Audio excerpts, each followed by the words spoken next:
It is the Rewind Podcast, Season 3. What's up out there, Christ Universal Temple, our family who's reaching us online on YouTube, on Instagram, on Facebook, wherever you're seeing us right now. Just Happy New Year. It's our first rewind of the year.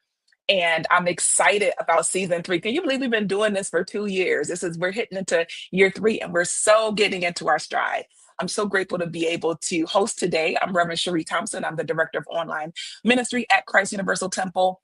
And I am excited for today's conversation. Now, if you don't know much about the Rewind, this is your first time tuning in, what we do is we take a look back on workshops, Sunday sermons from the leadership at Christ Universal Temple.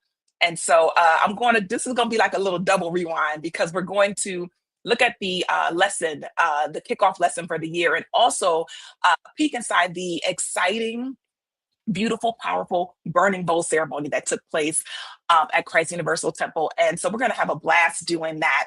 So I'm excited because in the hot seat today, who gave the lesson at both of those experiences is the Reverend Gaylon McDowell, who is he has a long title there. He does a lot of stuff, but he's the senior executive assistant pastor at Christ Universal Temple. You'll give me the right one when I bring you in the hot seat. And so I'm excited to have him come in and share. We're going to dive into the lessons. And what I want to encourage you to do, that if you're listening to me right now, I want to encourage you to share, like, subscribe, wherever you're looking at. Just go ahead and share, like, and subscribe, because we want to continue to increase our reach and get bigger and better and stronger and better this year. And I appreciate you for doing that and for being a part of something that's going to be really special. So without further ado, here's one more thing. I want to give you your disclaimers before we dive in, but I want you to know that this is an interactive session. So whether or not you were in those services, I know that oftentimes people have questions that they don't get a chance to ask, because that's one of the things about church. You can't have people raising their hand asking questions. But what we do here on the Rewind is that this is where you can stop and ask a question. So I pulled some clips and we're gonna unpack those clips. But know that if you have a question, just go ahead and put it on the chat wherever you are tuning in. And without further ado, let me bring Reverend Gaylon McDowell into the scene. Hey How there. you doing, my brother?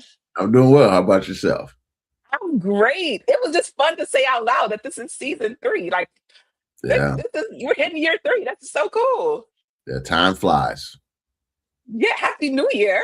I know I've seen you since the New Year, but Yeah, Happy New Year. we've seen it a few times. A few times.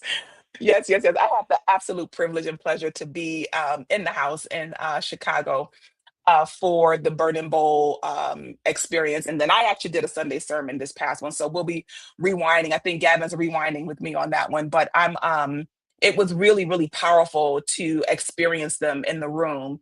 And because I am one who views it online, I always am amazed at how it translates, so that I feel the presence when I'm watching virtually too. Mm-hmm. So it's good stuff. Yes, Good stuff. So you had a big New Year. You had a big New Year coming in with those 2 lessons. Well, yeah, and the last lesson in December as well. So it was stacking up. So tell me how you rolled into the new year. Like, what was that energy? Because you knew you had some big task ahead of you. It was staying focused. One of the things that I tried not to do was not write a sermon when I don't feel as though I'm in the flow. So Right. part of that is, doing the reading, doing the prayer work, doing the contemplation. Sometimes it looks like I'm sitting around being lazy, but my mind is playing with concepts.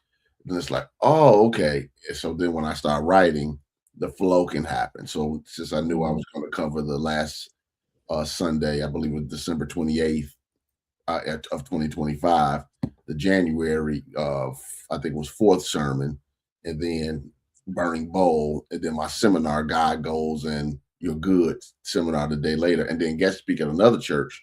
Right. Last Sunday, I was like, okay, this is a season of staying in tune as much as possible. You try to eliminate the distractions as much as possible. And I feel as though I don't have to do as much reading as I used to do to stay in tune.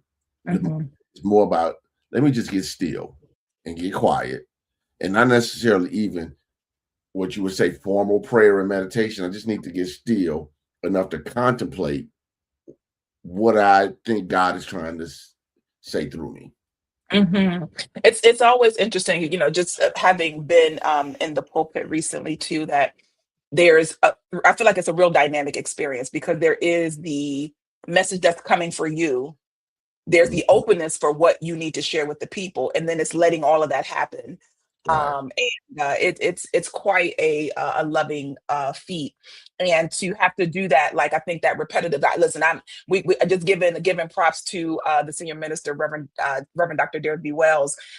When you're doing it week in and week out, sometimes you just don't even know the energy that you're giving, and which is why I'm grateful that he has given himself a respite from the work to be able to refuel and rejuvenate and do whatever it is he's doing for that. But you Yes. see, when you come off the bench, like, okay, wait a minute, I'm the starting player now. It takes a little gusto out of you. It's a good Yes. thing. Yes. Yes. And Burning Bowl is like a spiritual healing service. It takes Yeah. a lot more energy out of you than you might realize when you're preaching and leading the prayer and the worship and the praise. Hmm. Yeah. And then you come down and then you kind of, pray with me, pray with me, pray with me after service. Yeah. Like I just gave Yeah. all this energy. So it's a lot. Yeah, listen, I'm gonna do a public service announcement for every minister out in the world. Listen, if you are moved by the message from your minister, and you can tell when someone is in it, when it's like, I just want to invite you not to ask them about logistics on anything. Like, just it's like if you can't come with a prayer request, if you can't come and be in the spirit, hold that complaint, hold that little bit, just hold that for another time. And because it's really difficult to engage at that level when you just came off of that spiritual high. Yes. And you're also not completely in your mind. Like you've released yourself and the spirit is flowing. So sometimes, You don't even that the remember the conversation. I'm just be honest. right, you're agreeing to You things. said that. You Doesn't said even what to me? Like, no, I don't Yes, remember the conversation. I'm still up yeah, here. uh-huh, Yeah, uh-huh. Yeah. So do know that that's not the time to share your new plan because that minister did not hear you. So exactly. just a little public service announcement from me to all of the ministers in the pulpit out in the world. All right, I'm going to play this first clip. So what we are coming into this new year, because I believe there's a season of new year. Sometimes people get real bent out of shape because at the top of the year, they're not like, they don't have their 5 point plan ready and they're not all decided. But I think it's like getting into the season of the year. And so I want to talk about the way that we pattern our year, with Burning Bowl being a releasing ceremony as we begin to move into our new year. And so I felt like the lessons that you gave kind of primed the pump for getting you in the right mindset for this spirit. So this first one I'm going to talk about is really what we're up against. What are we up against as we look at the new year? This is taken from the sermon on January 4th. If you want to go back and look at that at CU Temple on YouTube, you can see the full lesson. Here we go. The issue isn't if you're not going to take any prisoners. The issue is if you're not going to allow yourself to be a prisoner, the prisoner of somebody else's agenda. All you have to do is watch the news and recognize that we're living in an era of mass distraction. People are using weapons of mass distraction to keep you from focusing on what God is guiding you to do to demonstrate your good, your prosperity, your peace of mind. And if you're off balance, you can't do what God has implanted within you to do, what God has empowered you to do. So let me be the first one to say to you in this new year, do not allow yourself to be tricked, manipulated, or distracted by weapons of mass distraction. Today could be the day that everything changes for the better. Today could be the day that you choose a better life. So at that point in the sermon, you really could have just went somewhere and sat down because honestly, I think the idea of the destructiveness of distraction, Mhm. and especially when you're ready to start something new, it's inevitable that something will come that you've been doing before will come to get your attention. Mhm. Tell me what you do, what you say. Okay, so you're talking about all of these things in the world, because the biggest thing that the biggest distractions all are important. Like, the distractions aren't not important. What's going on in the world is important. How do you combat that? How do you stay focused when there's so much distraction? Well, it's a term. I didn't create it, but I borrowed it from Les Brown 30 years ago, and I heard it once, and it always stuck with me. He said we have to learn how to observe without being absorbed. Mm-hmm. So that's the key. We're not pretending like stuff isn't happening, but are you Mm-hmm. absorbed by it? Is it now moving you versus you observing it? And you have to know for yourself how much of that you can deal with and what you need to leave to the side, how much you can engage with that won't distract you from your own goals, from your own success, from your own well-being, from the well-being of your family, et cetera, et cetera. Because what will end up happening is we don't recognize that there's always going to be something in the world. Yeah. Forget our own lives. It's always going to be something in the world to distract you. The question comes into play is, while I'm complaining and not doing nothing most of the time, let's just be real. Most of the time, people are complaining about stuff that they have no intention of addressing. Like I know people who Right. complain about government and they don't vote. It's like, okay, so what are you talking about? Right. So how do you think these things change? Well, the vote doesn't matter. Well, how come they're spending billions of dollars to make sure you don't vote? It's simple things like that. So it's always going to be a reason to be distracted. But we have to learn how to keep the main thing the main thing. Mm-hmm. All right. It's always going to be a situation, a circumstance. And if you know that that there are certain situations and circumstances that will distract you, then you have to be intentional about avoiding it. There are people who I know who don't go to lounges and bars because they don't need to be around people drinking. So they avoid it. They know that alcohol is a temptation for them. So they don't put themselves in situations where everybody's partying and drinking and they want to join the party. All right. I know I have a friend of mine who does not engage in going out to the parties with all the pretty women because it took a lot of work for him to stop being a player. So he does Mm-hmm. not put himself in situations that will tempt him. Yeah. Now, people can say, well, what difference does it make? He should just be loyal to his wife. It's not about loyalty. It's about Yeah. knowing yourself. Absolutely. And Yep. just for record, he's a very loyal man. The point is, he knows himself well enough to say, I'm not going to put myself in a position of vulnerability. And when it comes to distractions, we put ourselves in positions of vulnerability unnecessarily. All Mm-hmm. right. Mm-hmm. We answer that phone call when spirit is telling us, don't answer that call. Right. We engage in that argument when spirit is telling us, keep your mouth shut. You know, we allow ourselves to get pulled into other people's drama and trauma, and next thing you know, it becomes our thing. So as much as you can uh, diminish or eliminate the distractions will determine how much energy you have to do your stuff, because Yeah. it's all energy, and you're going to put your energy on other people's stuff or the distractions, or you will put your energy on achieving your own goals, but you get to choose.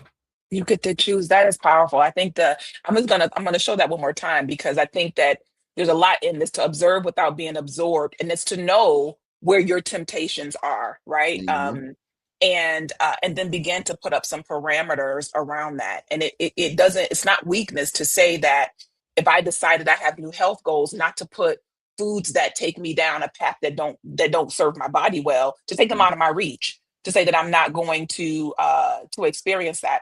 One of my really good friends, one of my besties, Reverend Dr. Darrell Pulley, he is big on immediately cutting his meal in half. Like you almost, it's like his meal comes to the table with a to-go container because he created a habit of not overeating at a meal. It's like he found that if it's still on his plate, he'll eat it. And so one of the things he does is, he's put a measure in place to be able to do that. Now, not 100% of the time, but it is just that idea of I know what will be tempting to me. And Mhm. and I know that what I totally felt from what you were saying is that there is when people are indulged in news media, and you got to know what's going on in the world, if it's absorbing you, meaning that if it's taking your focus away from other things because you're so worried, concerned, bothered, engaged in conversation about something that is not your main aim, that's a clue Mm-hmm. that maybe you need to pull back. So sometimes you just need a clue. Your buddy needed a clue that, you know what, even going to the club saying I'm not going to, do bad. I'm gonna do good. How about I just don't go? How Exactly. about I just don't go? Exactly. Because it's like, where am I getting my joy from? And sometimes we're holding on to remnants of of a previous version of ourselves, Mm-hmm. and up in the club every week, you is maybe dead. Maybe time to kill him dead. I Mm-hmm. love It's it. best not to go. It's just best not to Yeah, go. And I think that that's one of the absolutely. main challenges that people have. One of the things that can be aggravating is when your environment doesn't support your new choices, and that can be Yeah. difficult.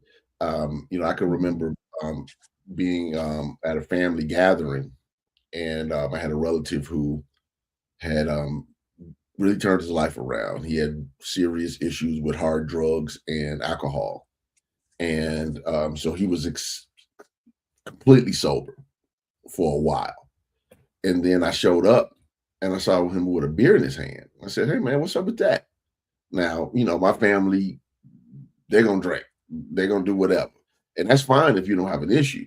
But you want to be around your Mhm. family, and I'm looking at people like all of you all got the, whatever. And he's like, "Oh, just don't worry about it. It's just a beer."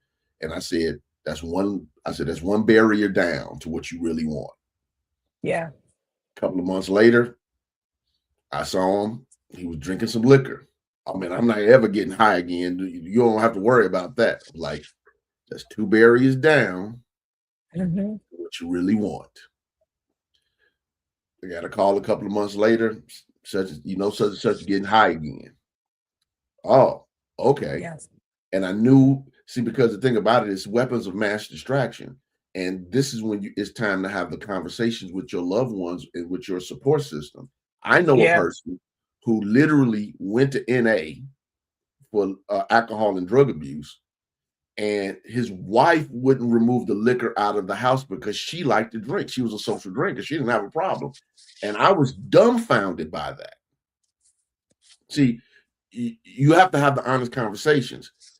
This is when I need you to be a stand for me when I'm Mhm. vulnerable. All right. Right. And this is also why it's good to have accountability partners, because, like, Mhm. hey, don't, if you catch me slipping, pull my coattail. It's Yeah. good to have good, authentic people around you that'll be a stand for who you want to be versus who you used to be. Mhm. Yeah, and I think that that's a powerful conversation to have. It's why I like ceremonies like Burn and Bowl, bringing people that are important in your life there, because if everybody can be on the same page, it helps. But sometimes Yes. you got to get people on your new page. And I'll tell you that it's January, what, 15th. Yeah. And I'm sure that there are many people who are 15 days into the new year and are not doing what they said they intended to do. That Hmm.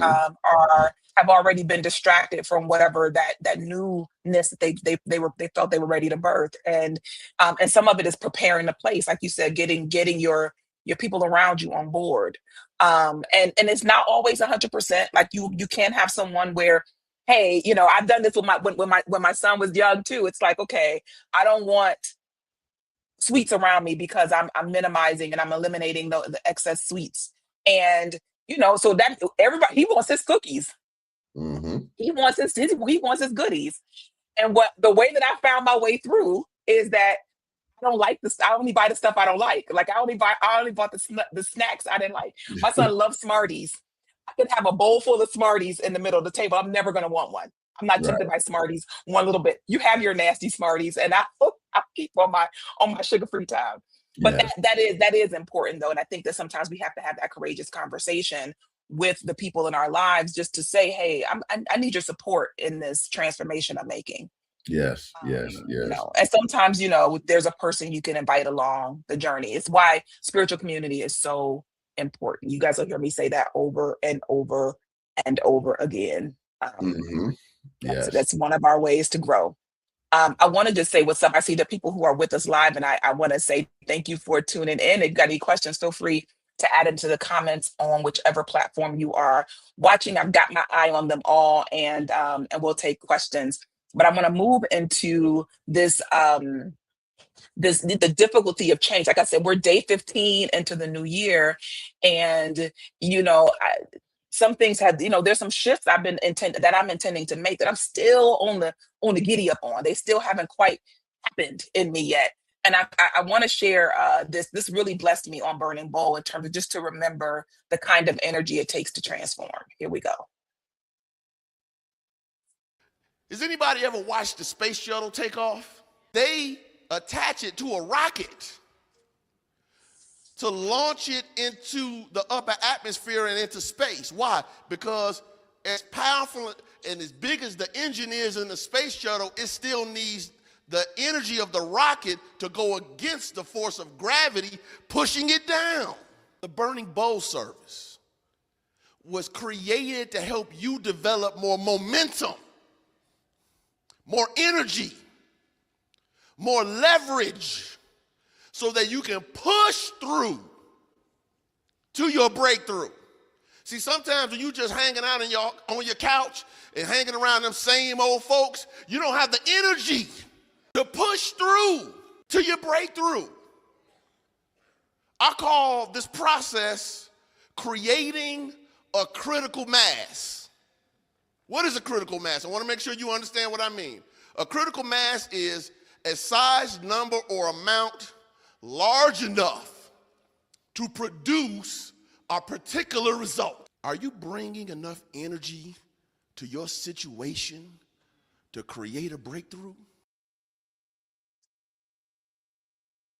So I think that is I haven't watched I haven't watched it back yet. I was like, oh man, I said that was pretty good. that's blessing me right now. Yeah, like man, I was like, that was pretty good. So in there is a ton of clues of sometimes you need to know why things are clicking for you, because we'll look at it and start to beat ourselves up. And I felt like this was a really great metaphor. A shuttle is a very powerful force. It's not nothing, but it needs help in order to break from being on the ground to hit it to breaking through the atmosphere, the force of gravity. And you too, I also need to break through the force of gravity, the force of being the same. Of being the same. Where's your rocket booster? Yeah. And so that the ceremony was absolutely a rocket booster. Tell me a little bit, because there may be people who aren't familiar with Burning Bowl. And what I think is so cool about some of the ceremonies that are rich in New Thought, in New Thought churches that used to be vilified, are you see them in mainstream a lot more now. But talk to us a little bit about what the Burning Bowl ceremony is. Well, the Burning Bowl is a ceremony that most people do either at the end of the year or at the beginning of the year. Initially in a lot of New Thought churches, or I believe originally in Unity churches, where you do a few things. One is music, is praise, is worship, is high energy. Two, you hear a good lesson about how to eliminate what you want to release out of your life that no longer works or never did, and how to embrace what you desire, goals, dreams, achievements. And then there's a process where you actually write a letter that of the stuff you don't want in your life anymore, that we actually literally physically burn. It's symbolic, but the symbol is good for people to be able to see and say, oh, okay, writing it down helps it get out of your mind, get clear, and then watching it burn is a way of release. Then we write a letter to God, and this is the things I want. These are the things I desire, which we then mail back to people 6 months later. So because we turn them over to the prayer ministry, we pray in the service for it. We have stuff we say, et cetera, et cetera. But once we pray for it in the service and we release it to God, then we give it to our prayer ministry, which prays for it for 6 months. And then you will be surprised, not you, because you know how often people will go back and look at their letters and say, I even forgot I wrote this and it happened. because it's intention that's been put behind it. And it's Hmm. a collective consciousness that's been put behind it. Jesus said, well, 2 or 3 are gathered together in my name. So as we come together, the synergy creates the energy Yeah. necessary to produce results that you might not get on your own, Yeah. based upon the level of consciousness that you're at the time. Yeah, it's a powerful ceremony, and I have experienced a lot. And I've been doing the burning bowl ceremony for many years now. Like, it's always interesting to see the impact of something over time, and it's just like to me, any ceremony, right? It's the meaning that you bring to it, and so there are times when I am much more intentional, and there are times when I'm participating and I'm letting go. But I this year, one of the things is what you do, like you said, write what you want to release on a piece of paper, and that's what you're going to burn. And so in different burning bowl situations, I've done it differently. Like I've been a part of now 4 ministries through and burning bowl ceremonies. It's so fun to see how they're approached, but being able to see it burn and to allow it, like I'm just allowing it to be burned away. Like Mhm. it is like just like and as easily. And there's some things, if you ever actually look at the fire, some things are a little tougher to burn, right? They Mhm. don't quite burn as fast as it. You weren't one of the ministers at the fire, but you'll see that some of it seems like it's just taking a long time to burn before it really cracks open. And I think that there are times when I know that there are things I desire to release that I'm holding on to a little strong. And so when you even the visual, like you go through the ceremony, but if you didn't participate in the ceremony, you can safely do your burning bowl at home. I would encourage you though to, like I said, tap into these communities, because there's something about being in that field together. Mhm. One of the things that was generated through the lesson was such a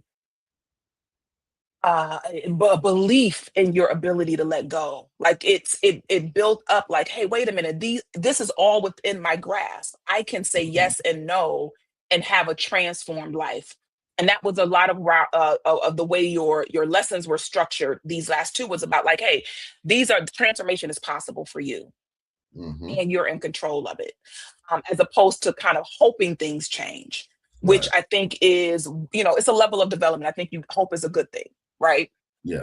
But when you take responsibility and begin to work faith, I think you just begin to see it shows a deeper experience, shows a different transformed experience, and one Yes. that you can replicate. Yes. Yes. One Yes. that you can replicate. You said it perfectly. Yeah. I was trying to get across to people that they have choice. A lot of times we get so caught up in our stuff that we forget that we have choice, and because it looks so insurmountable to us, and we eliminate on our own our power of choice, and we believe we have to stay stuck Hmm. in something we don't have to be stuck in. And sometimes the reason why we don't move, just to be honest, and I didn't really talk a lot about this, is um the pain of staying for some people is less than what they believe the pain of leaving a situation. Yeah. Yeah. And Yeah. and and that's all psychological nonsense, by the way. If you're in something that's broken, doesn't work, regardless of what it is, pain in your body, pain in your relationships, pain in your wallet, pain at your work, pain.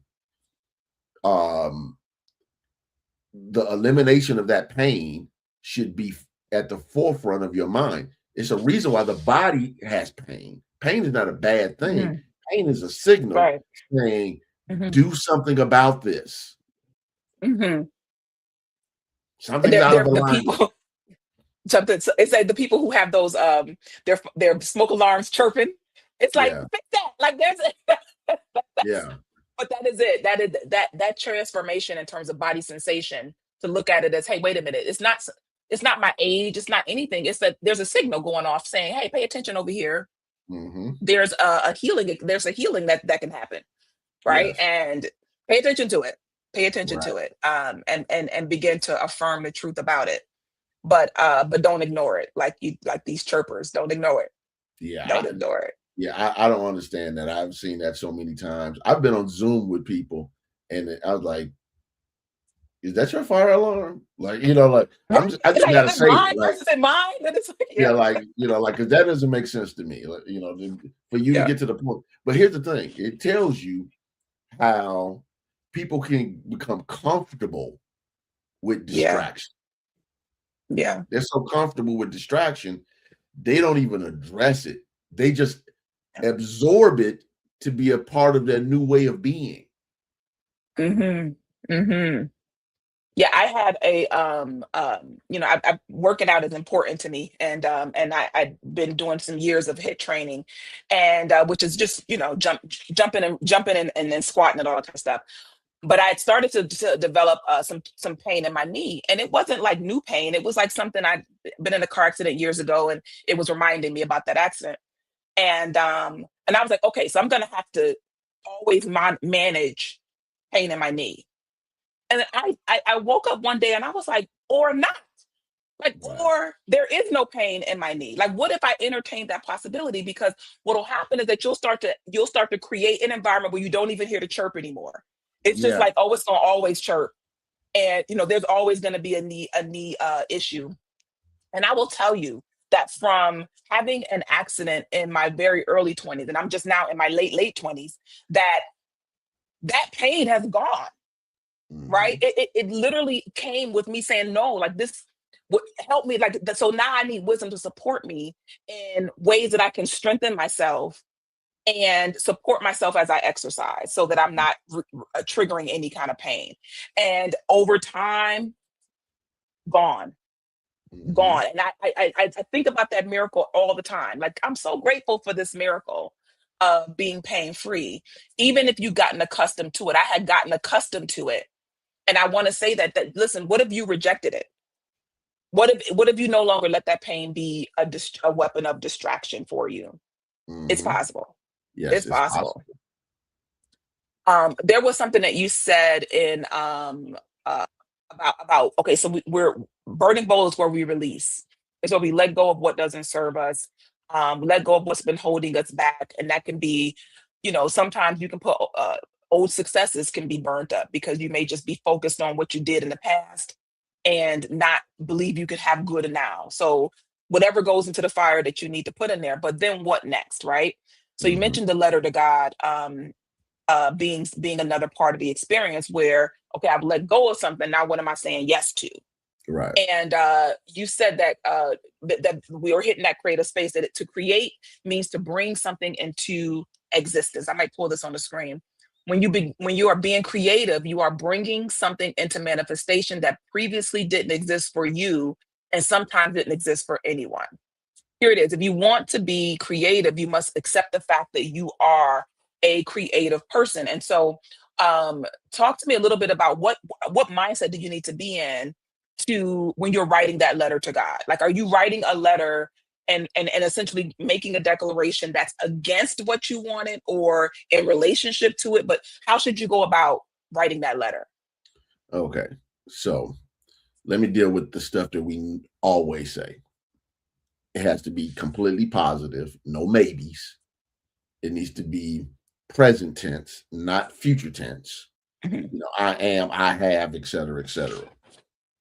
Now, this is a part, now that you're asking me about this, I almost wish I would have preached on this, but this is what questions do. It should stretch you to your limit, but still be within the realm of your believability, because you can't outperform your own consciousness.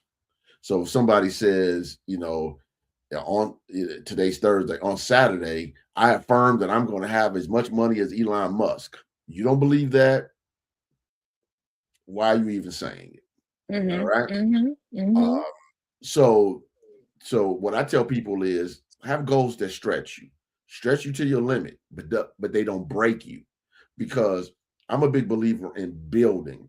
You know, as you know, I have a martial art background, and my seafood used to always say to me when I was younger, Galen, stimulation, not annihilation. Mm. And because he was saying that people who work out, whether it's martial arts or exercise, whatever, sometimes in the pursuit of their goals, They overdo it and they damage themselves. All right. So they're trying to lift too much weight. They're trying to run too much. They're trying to, et cetera. And they end up damaging, pulling, whatever, which ends up setting them back. So when I start thinking about goals, I always go back to hearing him say to me, stimulation, not annihilation. I'm going to stretch this. Yes, but I'm not going to break it. And I'm not going to stretch it to the point that it's not believable to me anymore. Right. It has to live within my realm of possibilities. So as I expand, as the Bible says, expand my territory, as I expand my mental territory, I can build from there versus thinking I'm going to go to the bench press and I'm bench pressing 120 pounds and I'm just going, you know what, put 400 up and think that that's going to be a thing other than me trying to scream for help for somebody to get the weights off of my chest. That's right. All right. So I think that's what sometimes, this is when I was talking about, and I know this, we're not talking about this sermon on December 28th, when I said that there's 3 stages to being ready. There's planning to be ready. There's getting ready. And then there's being ready. And if you mess up those 3 stages, you don't know where you are in those stages, you can create unnecessary suffering. Some people say that they're ready when they haven't even started planning to be ready. Right. Yeah. So know where you are, even with your goals. All right. If I said, I want to get in the boxing ring with whoever's the current heavyweight champion of the world. Is that really smart? Based upon the fact that I've never boxed, based upon the fact that this person's probably going to be 25 years younger than me, based upon the fact that I'm not in boxing shape, it's a lot of variables. Yeah. That's all I'm saying. So and being realistic in the sense of when you say like when you talk about consciously what I'm able to do, I would just say that it should feel difficult, right? Like very it should feel like a stretch. Yeah. If it feels easy, you got to go bigger. Right. So it should stretch you to the point of the brink of break, but you shouldn't go over to the brink of break. It should stretch you to it. And if you look at your goals that way, let me just put it this way. Your goals should require God to help you do it. Yeah. Yeah. I like these indicators because I'll say that if I know I can do it, then, and so I play with the words, like basically just through my coaching practice, what an intention is, what a goal is. I mean, these are all the idea of something new coming through you. What do you call it? But I always say that if you can name what it is and say, oh, I can do this, like this is something I can do, then if you're talking about really making a transformation, you just need to finish something. But you're talking about a transformation, it is going to require you to partner with God, and meaning that there should be some piece of it that you don't know how it's going to come together. But that what you do know is that you're willing to show up and put in the effort to be a vessel for it, to follow direction on it, and to be able to move forward, as opposed to like having. I used to do this thing where I would essentially want. I started calling it quantum leap growth, right?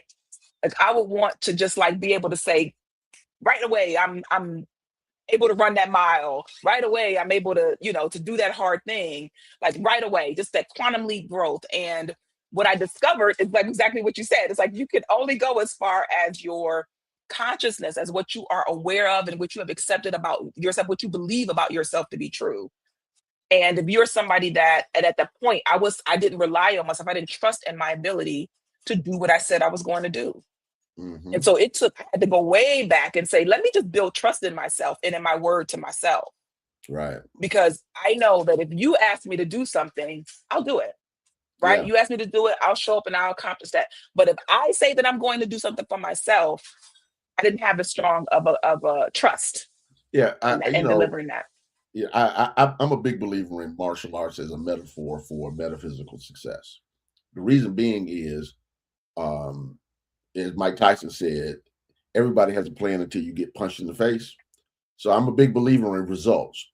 So I can remember when my teacher wanted to teach me how to do the it's a long staff, it's like 7 feet tall. It's thick on one end and it gets thinner as it goes up. They call it rat tail pole or staff or mouse tail pole in kung fu. So I'm like, okay, we're gonna learn how to do this. So we did all the drills to learn how to do it. And he says, okay, well, I'm gonna do a demonstration and you're gonna be my demonstration partner. Okay, cool. So I learned this whole staff form. We got to move this way. He does this, I do this. He does this, I do that. And eventually he started messing up the form. And I was like, wait a minute, seafood, that's not how they go. But here's the thing. So he would, instead of, say, for instance, he's attacking my head, now he's attacking my side or a different angle. And I could always stop it and go right back to what I was doing. And then as they kept happening, class after class after class, I had the light bulb moment. I said, "You're doing this on purpose." He's like, "You finally see it." He said, "I want you to see that it doesn't make a difference if I do it right or not. Right. You know how to defend it." What he was showing me was, I'm showing you your growth. So if you just keep doing the stuff, following the principles, in this case, it was the physical principles of swinging a staff. But if you just follow the principles as taught by ministers and teachers like us, who are teaching you about these universal laws, how to work with your thought, how to work with your subconscious mind, how to use your words properly, et cetera, if you keep doing it, you build and expand your consciousness, and things that used to bother you or would touch you or hit you or harm you or distract you, now you're just like Neo in the Matrix. You're like, no, this stuff don't even touch me. But that requires growth. People want to go to the end. You need to go to the end of your mind, yes. But that doesn't mean you always go automatically to the end in demonstration. Right. Okay. And it has to happen in your mind first. Yes. Yeah. Yes. So Kung Fu metaphor. I got a million of them. Listen, but I think mastery of anything, if you start to inspect it, will teach you some things that mastery is a process. And if you haven't been in a space where you're consciously aware of you're in a process of mastery, that you've been studying to be able to, and you've gotten better at something. Now let me inspect that, because there may be something new where I want to do something. I want to look back and say, wait a minute, how do I master things well? I master things well when I start off in the morning, when I have a way that I know works for me. When it comes to starting new habits, and there are books about habits and all kind of things about how do I actually change and stay changed. I think that came from was it Emmett Fox? I think it was in the mental equivalent, that it's not difficult to change. It's the difficulty is in staying changed. And so how do I stay changed? It's going to take some practice. So don't be discouraged if you have decided for change and it hasn't quite stuck yet. That change requires practice. It requires some building of focus, because you may not be laser focused in the beginning. It may take some development for that. I like to teach it that way. Some people are hot and cold, like either you're doing it or you're not. I'm a gentle teacher in that respect. Yeah, I know I'm a little harder, but I believe in the same process. Yeah, I believe in growth, and I think one of the challenges that comes into play in doing this teaching, I've said this on my podcast numerous times, that the key to this message is changing your mind and keeping it changed. You have to just keep making the same choice over and over again until that choice becomes a way of being, until the choice becomes habitual. And I'm a big believer in studying mastery. When I got licensed to become a teacher, people say, "Oh, you love to talk," but I wasn't good at teaching this stuff and talking about it. I can remember being in effective communications class in JCI when we were learning how to become teachers, and I'm like, I don't know if you remember Pauline Grisham, and we're like, "Oh my God, talk about this for 3 minutes, talk about this for 5 minutes," and it was a struggle. Yeah. But here's the thing. What I decided to do was I decided to study people who I've considered masterful in presentation. So I would listen to the tapes. Back then it was cassettes. And I would just play. How did they set up their talk? How did they use their points? How did they use their stories? How do they use their voice? How do you know when something was important? They didn't just stay up here all the time. They didn't just shout all the time. It was the movement of how they use their voice. You study masters. So when you're the young Kobe Bryant and you're 18 years old and you have an opportunity to talk to Michael Jordan about how you do a thing, you do it. How many people have played with Michael Jordan and didn't never say, how do you get that Right. shot off? How do you shoot Mhm. that fadeaway? How do you Yeah. know when to go left and when to go right? Kobe was the one that actually asked those questions. And that's why Kobe was able to emulate it up to this point better than anybody had ever emulated Michael Jordan. You study masters. People don't realize that why am I even having the conversation with people who don't demonstrate mastery about something I want to do? Even Yeah. if you don't have That part. access to a master, you supplement it. You get the books, you get the videos, you get the audios, you get the whatever, and you study it. So when people say, well, how did you learn all this material? Well, I read the books. And when I was driving my car, going to when I was working in grocery retail back in the day before I started working at church, I put that cassette tape in and I'm listening to Johnny. I'm listening to Les Brown. I'm listening to Dennis Kimbrough. I'm listening to the different ministers at CUT. I'm listening to Rocco Errico. I'm listening to Tony Robbins. I'm listening. Why? Because all of that information was showing me, teaching me, and integrating into my consciousness, but it was also showing me how to be an effective presenter of your subject matter. Yeah. Okay. Now, you want to be good at what you do? Study the best people who do it. Yeah. Yeah. It's a space for it. And when you are remember that you talked about the back to the metaphor of the spaceship, right? That it Yeah. needs a rocket in order to, a lot of this is about that rocket energy. It's just breaking your own belief in your own ability Mm-hmm. to do whatever it is that you said you were going to do. And so don't discount the work that you've been doing so far, even if you don't feel like I'm not 100%, I'm not perfect at this thing. Am I still taking it seriously? Think about that as everything is about creating that energy that will help you break through, Mm-hmm. so that it moves from the space of a wish and a hope to your abiding faith that you are actually working out into expression. And I'm gonna tell you, just holding that energy can change everything. I can remember Yeah. being a UFBO teacher teaching in JCI, young man in my 20s, and I used to always sit in the balcony at CUT. I used to sit in center balcony. And this is when it was completely full and standing room only. And it's a big auditorium, it's a big chapel, but those who remember know what I'm talking about. And I can remember seeing myself speaking from that platform, saying, I want to do that. I could do that. And I would hear guest speakers, and I'm like, I could do better than that person. And I wasn't shading that person or trying to Mhm. devalue them. I'm like, I can do that. And I just held that in my mind.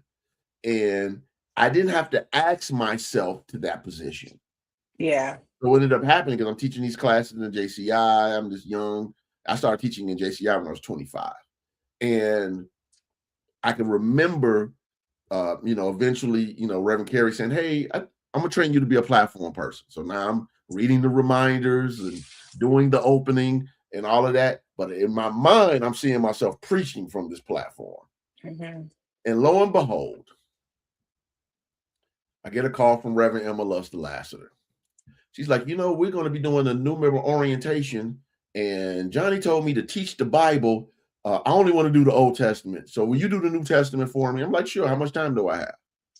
So I show up. We're in the main chapel. We're doing this new member orientation. In my mind, I'm saying, we'll kill it. I was like Pitbull with a steak in front of him.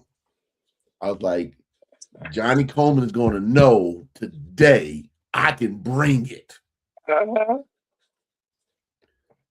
No exaggeration. That was a Saturday. I got a call from Reverend Evelyn Boyd on Monday or Tuesday saying, Johnny's going to call you to ask you something, and you're going to say yes. Didn't tell me what it was. I was like, yes, ma'am. An hour later, hey, I want you to preach while I'm gone for POT. This is your subject. Are you willing to do it? Yes, I am. When you see, it sounds theoretical. I didn't pursue it. I attracted it, the opportunity. But here's the thing, and Rev Sheree, this is the most important part of attracting a situation that people don't talk about. I was ready when the opportunity showed up. Yeah. But listen, I was going to say, it's not that the thing is that you did not outwardly pursue it, Right. but you prepared for it. Right. Right. That there was a preparation, which is I'm going to continue to study. I'm going to take opportunities that show up that are on that path. Like there's some yeses because you were dialed into what the potential was for you to have this experience. So, sometimes we'll be like, you forget that when you talk about the overnight success or next thing you know, it's like, no, there's a period of space that you just have not counted in there. But all those things that you mentioned to me in that story are just that. It is your preparation time. Yes. Because here's the thing that I know I've discovered is that I want to be prepared. I desire to always be prepared for my good. Like for whatever that thing is, it's nothing like being thrown into something and it's like, oh my God, I wasn't prepared for this. Anybody who's ever jumped in water a little too deep and you weren't quite prepared for that, for treading water that way, knows the panic that can come over there. And so you can sink or swim, but the reality is prepare. Yeah, and I always remember the family friend who was a James Brown impersonator, who always had his James Brown suit, boots, and cape in his trunk. So any moment a situation might pop up where somebody needed a James Brown impersonator. Here comes James Brown. I'm ready. And here's the thing, because he prepared for it, guess what happened? Yeah. Those situations presented themselves. Yeah. Be ready. Jesus taught it. When the bridegroom comes, are you ready? Do you have oil in your lamp? Are your lamps on? Because when he says it's time to come into the bridal shower, are you ready? Or are you trying to say, oh, I need to run to go get me some lamp, some oil? Some oil. You got to be ready to rumble.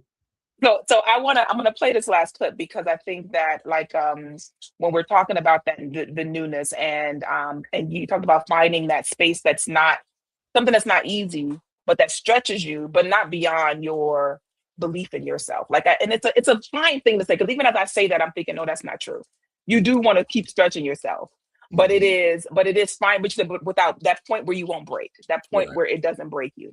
So this question, I think, is one that it's fun to say, and I think that every now and then I think I take it to deeper levels of contemplation. I'm going to play this clip that is I had another clip to play too. Okay, I'm gonna make sure I play this one up for sure.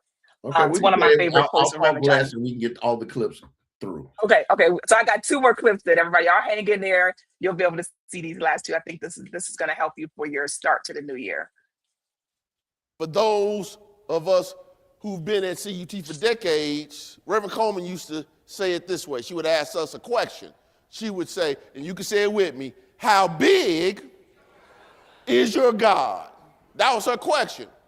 How big is your God?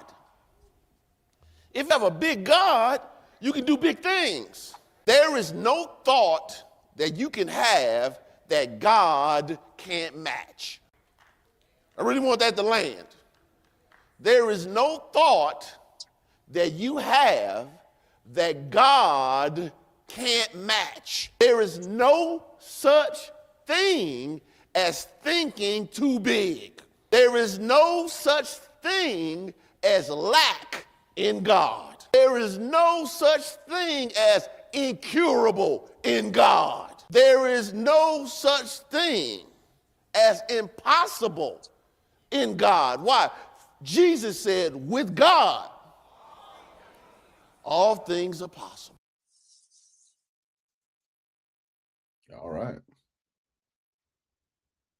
So there is no thought that you can have that God can't match. How big is your God? With that Jesus said that with God, all things are possible.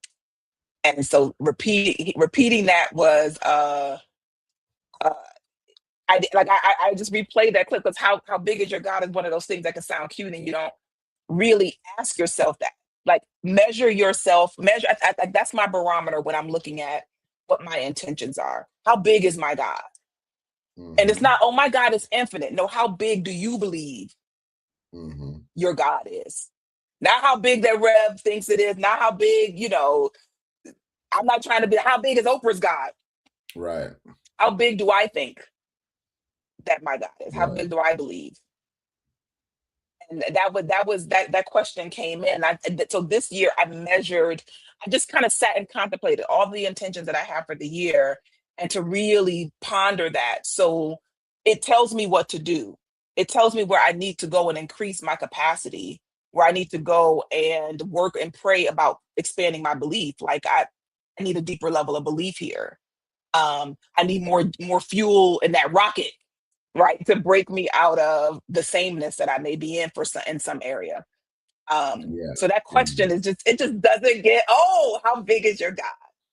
Now, the thing about it is, Reverend Mary Tompkins said something years ago to my ministerial cohort. She said that uh, that Johnny, Reverend Coleman, taught like a lot of masters, like Jesus taught, with short statements of truth. And, like, blessed are the poor in spirit, or et cetera, statements like that. How big is your God is such a powerful question. So when I start contemplating teaching how big is your God, I can remember sitting at my computer and thought came to me, there's no thought that you can have that God can't match. And I was like, whoa, that's really what it's saying. Mhm. The the limit is never on God, the limit is on your ability to think. Mhm. Mhm. Yep. Yep. That is, and it's so much baked into that, because if you think about how big is my God, you can start to, other questions may occur to you that are important for you to address in prayer. How worthy am I of the Yes, goodness of God? Because you can believe that God is amazing, that God is unlimited, that God is all the love there is, but not feel yourself worthy of love, yes, because of something you've done to disqualify yourself, that you feel from the love that you want to experience in your life, that you desire.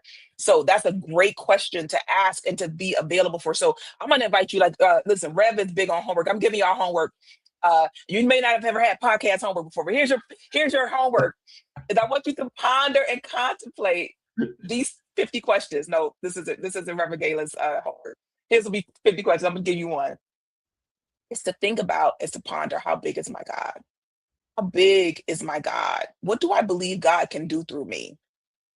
And spend some time in that. Like, I like to set timers when I have stuff like that, when I'm working with something new, because sometimes it'll be like, okay, I'm gonna wait till I have all day to sit down and really write in my journal about this. 5 minutes, right? Set a timer for 5 minutes, and sit with it. And if you got five more, start a new timer. But sit with that, and maybe just a little bit over a course of a few days. How big is my God? Think about your goal, your desire. How big is my God around this? How big do I believe God is? Am I right. worthy? Do I believe myself to be worthy of this Yeah, desire? yes, yes. It makes a That's the difference. kind of fuel you got to put in that rocket. Hmm. That's rocket fuel right there. That's rocket fuel. That is. So this last one, I don't even remember all of the details of it, but I do know that every time I get a little piece of reminder to forgive, I like to grab it. And so I'm going to play this, and we'll unpack a little bit about just kind of how forgiveness can play into you moving into your new year, with the type of energy that's going to require you to get out of your old mindset. Play this last one. Okay. We want you to be free, and forgiveness is the shortcut to spiritual freedom. I've yet to see a method that accelerates spiritual growth faster than forgiveness. Forgiveness is not about letting someone else off the hook. Forgiveness is not about you being holy and them being trifling. It's a choice for your own wholeness. I love what Gerald Jampolsky wrote. He wrote, forgiveness means giving up all hopes for a better past. Let that sink in. Forgiveness means giving up all hopes for a better past. We want the past to be different. If this, if that. If I would have did this, if they would have did that. It doesn't matter what they did or didn't do. The past doesn't have to be different for you to be free now. Mm-hmm. That right there is where you could pass the collection plate as well. That your past, forgiveness, your past doesn't have to be different for you to have freedom right now. Mm-hmm. I can't, for anybody who's suffering with being embarrassed over something they did, being high levels of disappointment, feeling ashamed. I would say watch that was from our burning bowl ceremony. You can find it at YouTube, the full service. Uh, CU Temple on YouTube. You can just go and you'll find out it's from January the 9th, 2026. Mm-hmm. And powerful word about what forgiveness is and how that can be the thing that's keeping you. If year after year, time after time, you say you want to make a transformation, you say just can't seem to make things click. That forgiveness, instant freedom, like forgiveness can be that instant freedom that it's just it's worth the effort. It's worth the effort. Yeah, it's the liquid plumber of the soul. Yeah. Yeah, forgiveness is the liquid plumber. This is gonna drop some bars here today. Forgiveness is the liquid liquid plumber of the soul. And it is if you can break from the idea, and this is one of the things that I've had to do is breaking from the idea that forgiveness means that whatever happened was okay and it didn't matter, right? So it's that's not what forgiveness is saying. Yeah. It's not saying that at all. And and that holds us back and what keeps us tied to what happened because it was so impactful in our experience, but it has come to pass. And holding on to it by lack of forgiveness keeps it in your experience. It's like I want to hold this in my experience because it made me so angry, because it was so unjust that I want to hold on to it because that's proven how unjust it was. Right. And I think the thing about it is people, when they hear forgiveness, they really believe it's it's devaluing what they went through. Mm-hmm. And so, that's why I'm trying to get across in what you just said so eloquently. Yeah. And all I'm saying is it's a choice for your own wholeness. Yeah. Mm-hmm. And I think I used the analogy that the prisoner and the guard are both in the prison. Mm-hmm. Mm-hmm. So if you're going to keep a person in the prison of your mind, you have to stay there with them. Yeah. And eventually you'll discover, I just want to be free. And the way I can be free is to make sure that I just release it. I'm making a choice for myself. And I didn't even get into, because of time's sake, because there's so much you got to cover in Burning Bowl. To borrow a term from medical science, the psychoneuroimmunology around forgiveness. In other words, the mind-body connection, that when you're holding on to these unforgiving thoughts, feelings, and beliefs, how it impacts your body negatively. Yeah. You can anger yourself into sickness. And I'll just leave that at that. Yeah. That is. Listen, forgiveness is the freedom pill, and freedom from anything that is holding you back. It's where am I harboring unforgiveness? And I think the thing that clicked for me is that me not forgiving somebody isn't even impacting them. My family's from Alabama, and so I often heard growing up, ain't nobody studying them. Like, ain't nobody studying you. Right? They're not studying you. They're not thinking. They're not hurting because you're not forgiving them. Mm-hmm. So the prison is really just you in there. It's just you in there holding them in your mind in prison, but they out living a free life. Yeah. And so if that's your reasoning, right? Because there's lots of reasons we hold on to things, but if your reason is that it wasn't okay, then I want to invite you to think about it a little differently. Yeah. That right now you deserve to be free. Yeah. My maternal grandmother used to say studying all the time, like every day, like literally. Mhm. You know, I ain't studying this, I ain't studying. I used to hear her say Yeah. all types of stuff. I'm like, she don't care about anything. She don't care about anything. I ain't studying nothing. Shout out to the South. Shout Yeah. out to the South. Yeah. But this has been really dope. I'm grateful for that we get to be here for another year, 2026. I think this might be the first time I've said 2026 like so many times in a row because we've just been rocking and rolling. But I'm grateful for this new season of the Rewind. We're just getting bigger and better and better and deeper and more insightful. And so I want to invite you to. Also, here's the thing that you're going to see more consistently is that we're going to live stream to Instagram. So what's up out there, Instagram? I see you over there chatting on Instagram. And Linda was like, I couldn't lead a conversation. It was so good. So I'm grateful for that. Thank you for sharing that. And for those who have been tapping in on YouTube and who will be watching this down the line, thank you so much. Go ahead and please just share this out with people, right? Let people know that the Rewind is happening. It is banked here, and where we are. I think it'll be Saturday when it's syndicated out to all of the podcast platforms. So you'll be able to listen if you want the Rewind on your walks. I love a good podcast when I'm taking a walk. So or just doing errands, anything. However you listen to your podcast, you'll be able to do that with the Rewind. So so thank you. I do want to do one quick thing. One, Mhm. Johnny Coleman Institute classes start on January 26th. So go to cutemple.org, go to the classes tab, take a look at the different classes, find something that you like. And I would highly recommend the 12-week semesters. Outside of my class, I'm teaching Neville Goddard's Awakened Imagination. It's 6 weeks. The rest of the classes are 12-week classes. Find something that can help you. It's a $25 registration, which is as inexpensive as you will ever find anywhere in life. Anywhere. We just take a love offering per class. It's present. Take advantage of the opportunities. We're talking about rocket ship energy. Get around some people, teachers, and your classmates, even online, because these classes are on Zoom, except for one, so you can be a part of a collective consciousness to succeed. And still and don't forget my podcast, Truth Transformed with Reverend Gaylon McDowell. Almost 550 episodes. I might be at 550. I don't even know at this point, of different episodes on any subject, on self-empowerment, Bible, metaphysics, mysticism, prayer, meditation, visualization, universal law, anything you can think of. I've covered it already.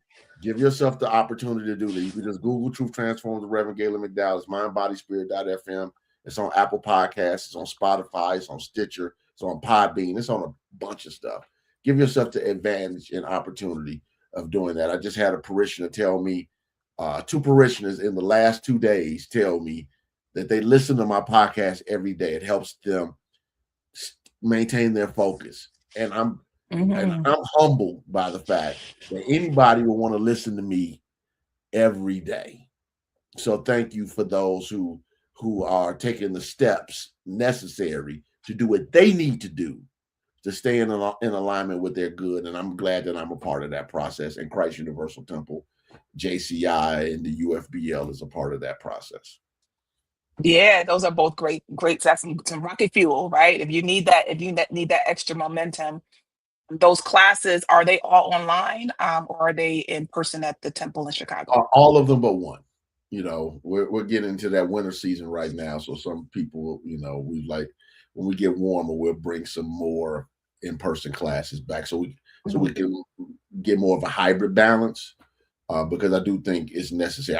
I didn't really want to teach online, but I was like, last year when I taught in January, I ended up having to cancel 3 classes because it wouldn't snow at all except on the day of my class. On the day of class.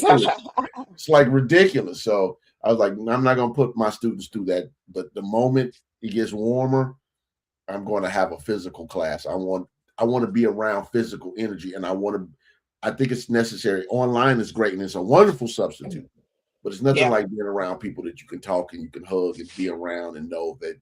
So let's figure out how we can continue to do community.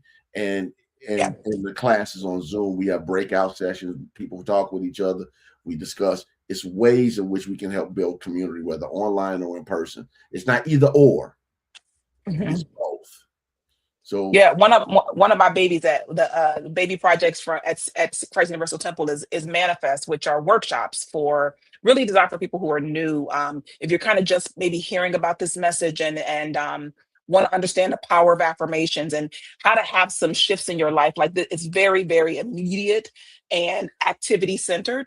Though we just launched Manifest on Sunday, and so you're welcome. It's 4 more weeks of it that you're welcome to drop in on. Those are at the temple after Sunday service at so about 12:30 they're starting, and it's food, fellowship, and growth, and in small groups, so you'll get a chance to meet some people and be able to ride with the other people and feel that energy. The online version of Manifest will launch this month, toward the end of the month. So for those who are not in the Chicago area, I'll be facilitating the Manifest program for you. So just again, stay tapped in, and I'll make sure that you know when we're kicking off. I can't remember the date offhand. That's why I'm not sharing it. But I will plug it at the next rewind so that you're able to know about it, and of course post it on our social platforms. But we're here to support you in your spiritual growth, and that's important to know that you're not alone in this.